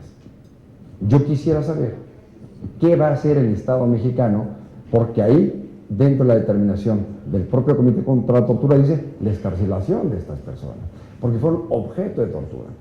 Pero el gobierno mexicano, nos hemos dado cuenta, el 23 de enero del 2013, la excarcelación inmediata de Florencia Cassés, no pronunciándose respecto a la culpabilidad o la inocencia, sino de deficiencias procesales que violaban sus derechos humanos al momento de la puesta en disposición de la autoridad jurisdiccional. Tenemos una crisis de derechos humanos, pero esta crisis de derechos humanos se vive a diario, porque nuestra legislación, bien lo dijo el alto comisionado de las Naciones Unidas a los Derechos Humanos, que estuvo en una visita fugaz en nuestro país, una legislación amplia, vanguardista, notoriamente vanguardista, en donde se protege el principio de persona. Dice el párrafo segundo del artículo 1 de la Constitución: las normas relativas a los derechos humanos se interpretarán de conformidad con la Constitución, los tratados internacionales en la materia, favoreciendo en todo tiempo a las personas la protección más amplia. Pues eso es una mentira, es letra muerta de la ley, es anhelo frustrado. ¿Qué se tiene que hacer? Fortalecer el Estado de Derecho. Que las decisiones políticas no sigan rebasando sistemáticamente las disposiciones jurídicas. Parte del cambio fundamental en nuestro país es el reconocimiento de lo que se está haciendo mal para que se pueda hacer bien. Es penoso que el Estado mexicano haya retirado por la postulación de mi tocayo Miguel Sarre al Comité contra la Tortura. Hoy no lo integra ningún mexicano, son 10 miembros, porque el subcomité de prevención tiene 25. El Estado mexicano retiró a un experto que iba a formar parte del Comité contra la Tortura. Recordemos que la Organización de las Naciones Unidas es un órgano político, porque quienes son embajadores ahí, quienes son representantes, los nombra o los propone los propios poderes ejecutivos. Pero hay concierto de naciones en donde a veces yo quiero pensar que les da un poco de vergüenza y acceden a distintas pretensiones. Pues hoy el Estado mexicano tiene un señalamiento muy importante que viene a materializar lo que la visita de Juan Méndez, que realizó el 27 de abril del 2014 al 2 de mayo de 2014, emite un informe, repito, el 29 de diciembre de 2014, y al Consejo de la ONU lo hace en el mes de marzo, 9 de marzo de 2015, que tanto ofendió a nuestras autoridades mexicanas cuando él estaba hablando de una realidad que pasa. Nosotros ya tenemos el asunto materializado. Por primera ocasión, personas privadas de la libertad. Y repito, ¿por qué la Comisión Nacional de los Derechos Humanos no emite la recomendación al titular del Poder Ejecutivo Federal? ¿Por qué no retoma y hace propio el informe del propio Comité contra la Tortura, en donde se sume a la excarcelación de estas personas? No, me queda claro que el artículo 102, párrafo primero de la Constitución, impide a conocer asuntos jurisdiccionales. No están detenidos ahí por una aparente tortura, porque tienen armas de uso exclusivo del ejército y porque los obligaron a confesar un secuestro que no han cometido. No obstante eso, en este caso con el mecanismo nacional, en el 2010 aperturan una queja distinta. Ya no estamos hablando de esta que se recomendó la nacional y que el 7 de octubre la sacó después de que el 4 de agosto de este año ya lo hizo el comité, no. En el 2010, uno de los jóvenes que fue torturado perdió el oído. Ya no escucha de un oído. Y metió la queja, no se ha resuelto. El Estado mexicano decía, ya se le dio el tratamiento médico adecuado. ¿Cuál tratamiento médico? Sigue metido ahí un penal en la zona norte del país. Entonces, esto tiene que cambiar porque el cultivo legal se tiene en el país. Tenemos los mecanismos, pero el problema es que no logra permear de manera pública y tampoco existe la voluntad política de que los mecanismos convencionales sean una realidad. Entonces, los derechos humanos tienen que dejar de ser un discurso político para convertirse en un verdadero reclamo social. Y lo digo porque en el caso de la Defensoría de los Derechos Humanos de Querétaro hemos emitido en materia penitenciaria recomendaciones, pero se las mandamos al gobernador del estado. Vemos la violación del derecho humano de una persona interna en un centro de reinserción y le llega la medida cautelar al gobernador del estado, que es el titular del Poder Ejecutivo. En nuestro sistema jurídico nacional, los titulares de los poderes ejecutivos en los 3 órdenes de gobierno, federal, estatal o municipal, son unipersonales. ¿Por qué existe el temor? A mí me queda claro, si la nacional recomienda al presidente de la República, el pueblo no quiere decir que ni Felipe Calderón o el licenciado Peña Nieto violaron derechos humanos, pero se le da coherencia al menos lo que dice el Tratado Internacional. Yo sí veo y critico mucho el mecanismo nacional, primeramente que no está regulado en nuestro país. Sus efectos no logran permear. Vemos después de esta recomendación que emite la Comisión Nacional de los Derechos Humanos, una muy buena recomendación del día 12 de octubre de este año, una recomendación a cada uno de los titulares de los gobiernos de las entidades federativas, inclusive el del Distrito Federal, Secretario de Defensa, una recomendación general para estos centros de detención, estos confinamientos que hacen y que muchas veces disfrazan los sistemas de reinserción social como medidas de seguridad. Una sanción por lo que cometieron para que no sigan más de 15 días confinados ahí, privados en lugares de 2x2, 24 horas al día durante semana. Quiero matizar porque la senadora siempre ha sido muy amable, pero me acuerdo el año pasado, siempre me paso de tiempo. El subcomité producto del protocolo facultativo que obliga a nuestro país ya estuvo en México. Estuvo en México en agosto, de agosto a septiembre en el año 2008 y emitió su reporte en el 2010. Ahí en este reporte que emite el subcomité el 31 de mayo del 2010, de manera puntual determina que el mecanismo nacional tiene que ser regulado, que la sociedad civil debe ser más participante dentro de este protocolo facultativo, que fíjense bien, ya lo hemos oído varias veces, es un protocolo que se adelanta a la concreción de la violación de la tortura, de la violación de los derechos humanos, porque es un subcomité de prevención. El mecanismo nacional es un mecanismo preventivo para que los asuntos no lleguen al comité y se logren tomar las medidas. ¿Qué es lo que está pasando? ¿Cuál es la señal que está dando a nuestro país hacia el nivel internacional? Hoy somos parte de este comité. Una persona o un grupo de personas pueden acudir a presentar su queja ante un comité internacional. Esta supranacionalidad de los derechos humanos, que está incluida esta universalidad como principio de la Constitución, es una realidad y ya se pronunciamos. Veremos qué hace el Estado mexicano. Los organismos públicos defensores de derechos humanos, en muchas ocasiones, no lo hablo por el de Querétaro, son esquiroles de los poderes ejecutivos, son empleados del gobernador o de la gobernadora, o sea, prácticamente no sirven para nada. Entonces, si nosotros tenemos un Estado de Derecho perfectamente bien conformado, quizás ni siquiera la Comisión Nacional de los Derechos Humanos o nosotros como organismo deberíamos existir, porque existirían los cauces legales. Pero ya que existimos, qué bueno, como un mecanismo no jurisdiccional, porque vemos que el otro mecanismo jurisdiccional es muy cuantioso. Tener esta combinación con el organismo nacional, como el que lleva el mecanismo, para que estas visitas a los centros penitenciarios, que repito, no es donde más se da la tortura, porque está muy a la vista, sino se da al momento de la detención, otra vez se vuelve a recomendar al Estado mexicano que no esté el ejército en las calles, aunque reconocemos su labor de permitir la gobernabilidad. Otra vez se vuelve a recomendar que no esté el arraigo y sigue previsto en la Constitución y todo lo demás, o lo maquillan con otro nombre, cambia. Resumo diciendo que hoy como sociedad tenemos un mecanismo de protección de los derechos humanos que puede garantizar algo en contra del abuso, el exceso y omisión de la autoridad, y es a través de estos mecanismos y el cumplimiento irrestricto al orden legal lo que nos puede generar un cambio. De leyes estamos a tope, pero el mexicano, la mexicana, la gente que vive aquí está harta de que existe una justicia a modo. Se debe poner el ejemplo cumpliendo con lo que mandata la ley y no siendo una creación legislativa, o sea, muchas leyes que de todas maneras no se van a cumplir.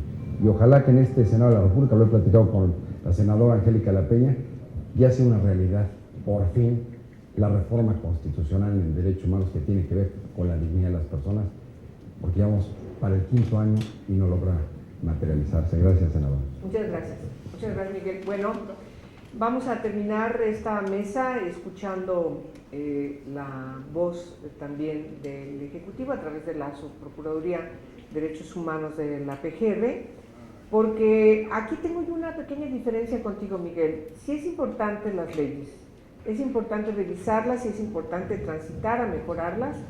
Yo creo que es muy pertinente lo que el Senado de la República ha hecho como Cámara Impulsora, es un poder revisor que pasó por después minuta a la Cámara de Diputados y posteriormente a los congresos locales, y hoy publicada en el Diario Oficial de la Federación, que nos mandata a tener una sola ley en materia de tortura en el país, una sola. ¿Por qué? Porque en la revisión legislativa tenemos entidades federativas que no lo tienen inscrito, tipificado debidamente, ni siquiera hay otras donde ni siquiera existe el tipo penal, y ciertamente por todo lo que tú acabas de decir es necesario que veamos hacia adelante qué es lo que tenemos que hacer para mejorar. Yo creo que lo que nos motiva precisamente es qué tenemos que hacer para garantizar que el Estado de Derechos funcione, y en ese sentido nos parece muy importante el trabajo que estamos realizando. La revisión de la ley contra la tortura y otros tratos crueles, inhumanos o degradantes que entraremos pronto a dictaminar, tiene que ver con la revisión también de la ley de ejecución penal, tiene que ver con la revisión de la ley de la Comisión Nacional de los Derechos Humanos. Nos parece que no es correcto que esté reglamentado en un reglamento el funcionamiento del mecanismo para la prevención de la tortura.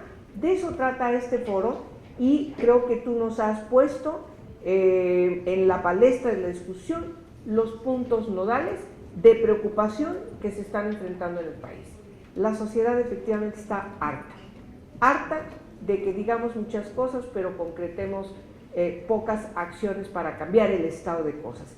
Y en ese sentido yo agradezco mucho la participación en este foro del doctor Eder Betanzos. Como ustedes saben, él llega en esta nueva época también de la Procuraduría General de la República, que es importante y yo lo tengo que remarcar, porque hay una actitud que cuando menos a nivel personal lo tengo que destacar, muy diferente, y en ese sentido la presencia de él aquí pues es una muestra de ello, porque nos está escuchando las distintas opiniones de las organizaciones, opiniones muy críticas, pero muy congruentes, que saben lo que dicen porque lo están experimentando. Sin más, por favor, su procurador, tienes la voz. Muchas gracias, senadora de la Peña. Muchas gracias, en primer lugar, por esta muy amable invitación que ha formulado a la Procuraduría General de la República, y sirve esta ocasión para transmitir a usted y a este panel el saludo de la señora Procuradora y el agradecimiento por darnos la oportunidad de tener este ejercicio, que además ha permitido escuchar opiniones no solo muy interesantes, sino muy ilustrativas de cara al proceso de elaboración del anteproyecto de ley de tortura, en las voces de Verónica, de María, de don Miguel, de Ernesto, de Miguel, de la doctora Villanueva, de usted por supuesto, y que en este contexto, si bien contamos con un mecanismo nacional de prevención funcional, lo deseable es que construyamos las bases para que este sea lo más sólido posible y pueda reconocerse dentro del texto legislativo. Me parece que en este escenario sería conveniente referirnos un poco a el proyecto que se ha trabajado en la consulta pública para la elaboración del anteproyecto de ley general en materia de tortura y otros tratos o penas crueles, inhumanos o degradantes que lleva el Poder Ejecutivo Federal y que será puesto a consideración de este Senado de la República, en donde ha habido un punto de coincidencia, efectivamente, en cuanto a la necesidad de no solo reconfirmar los compromisos internacionales, los compromisos en materia de derechos humanos, sino también fortalecer al mecanismo. Nos ha acompañado en las sesiones el director general a cargo del mecanismo y ha escuchado pues esta opinión que se ha planteado. Quisiera pues bueno referir algunas cosas referentes al anteproyecto que se está trabajando. Se incluye en un capítulo específicamente destinado a regularlo, y lo que pretende es que se garantice de manera integral la prevención de los delitos de tortura y tratos o penas crueles, inhumanos o degradantes a través de este mecanismo nacional de prevención.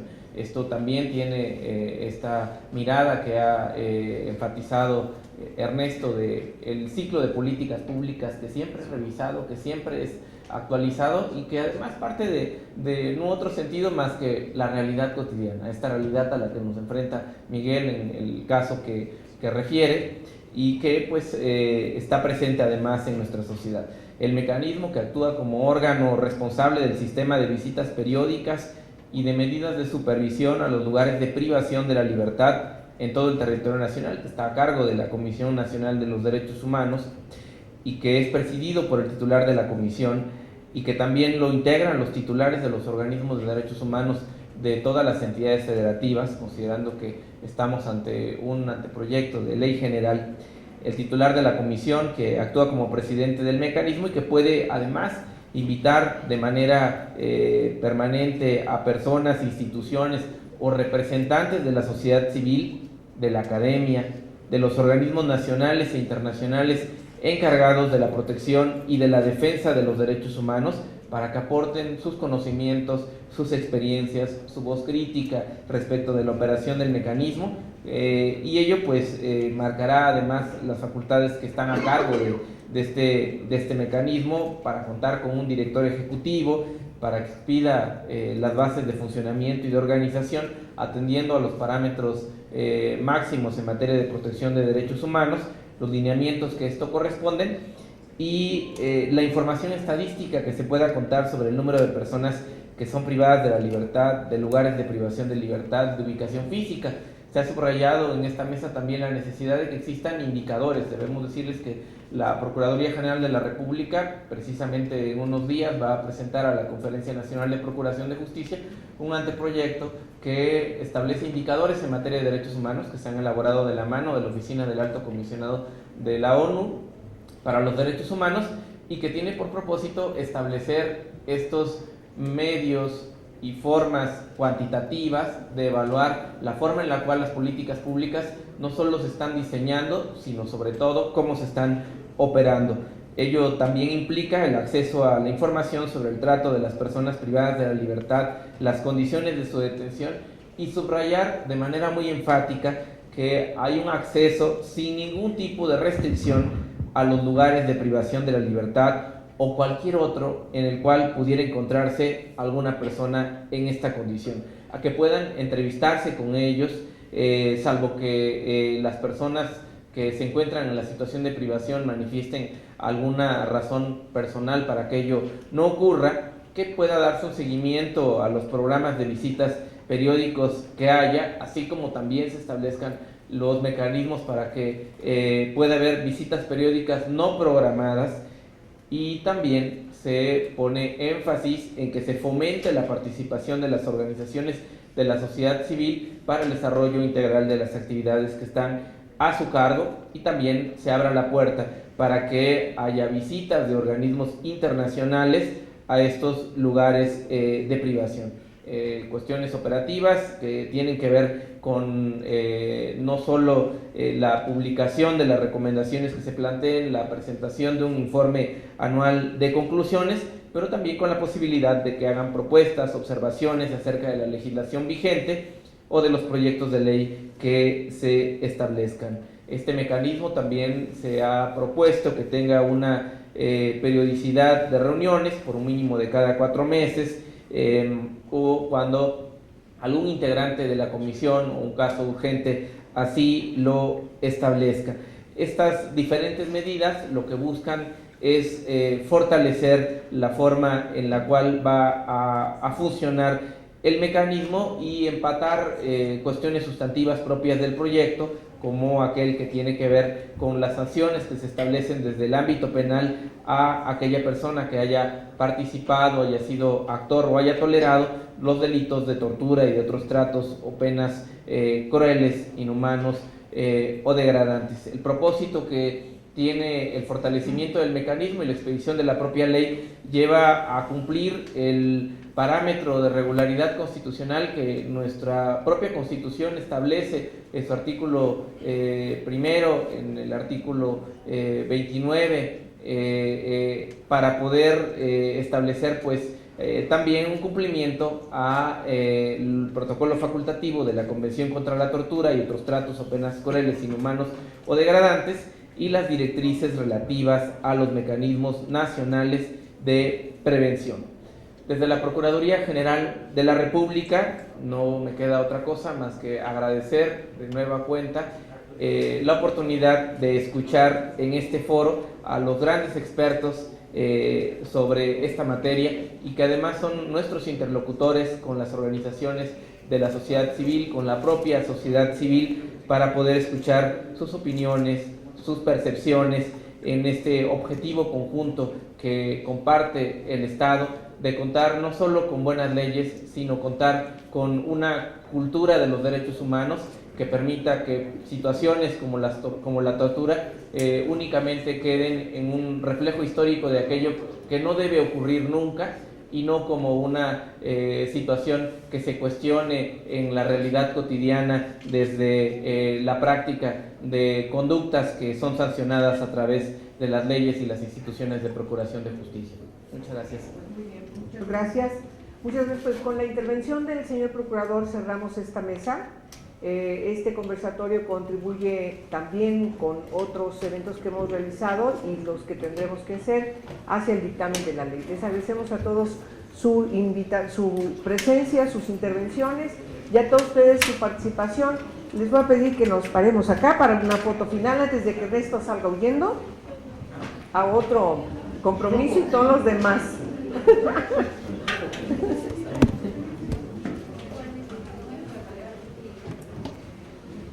De lujo este conversatorio.